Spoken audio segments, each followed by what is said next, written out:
Hi, today in front of me UleFone Armor 17 Pro and I'll show you how to install a phone keyboard on this device.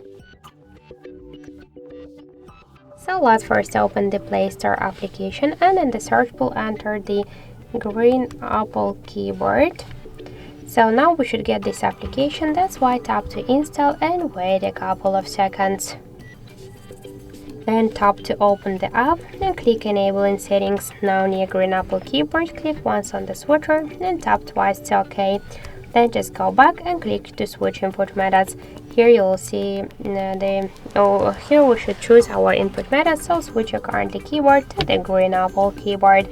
So now we are all set, so let's check the new keyboard and we can see that this keyboard is so close to the iPhone 1. So that's it, thank you for watching, and if you find this video helpful, leave thumbs up and subscribe.